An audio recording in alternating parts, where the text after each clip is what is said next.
সবাইকে আজকের ভিডিওতে স্বাগতম। আমার আজকের ভিডিওর বিষয় যৌনকেশ মুন্ডনের গুরুত্ব ও বিধান দেখুন ভিডিও সহ। আমার এই ভিডিওটি যদি আপনাদের ভালো লেগে থাকে তাহলে অবশ্যই ভিডিওটি শেয়ার করবেন, চ্যানেলটি সাবস্ক্রাইব করবেন। চলুন দেখে নিই আজকের এই ভিডিওটি।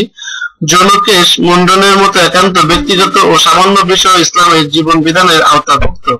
নিঃসন্দেহে এটা ইসলামের পরিপূর্ণতার এক জলজান্ত প্রমাণ।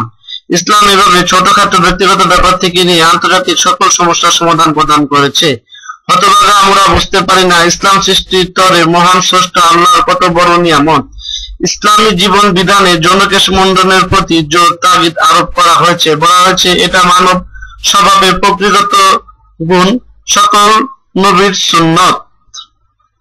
আমরা জানি মানুষের শরীরে যে সমস্ত জায়গায় অধিক পরিমাণে দ্রুত ময়লা জমে থাকে, নাভির নির্মদেশ তার মধ্যে উল্লেখযোগ্য স্থান।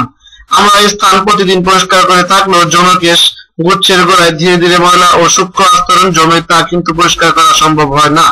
এই জন্য ইসলাম অনূর্ধ্ব 40 দিনের মধ্যে, আমি আবারও বলছি, অনূর্ধ্ব 40 দিনের মধ্যে একবার হলো আপনার যৌনকেশ বা লোম পরিষ্কার করা বা যে কোনো উপায়ে বিনাশ করার নির্দেশ দিয়েছে।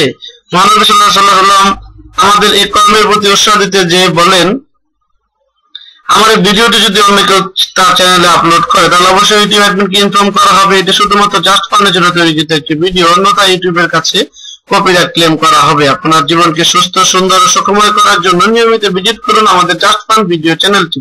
এতক্ষণ কষ্ট করে ধৈর্য ধরে আমাদের ভিডিওটি দেখার জন্য আপনাদেরকে আন্তরিক ধন্যবাদ।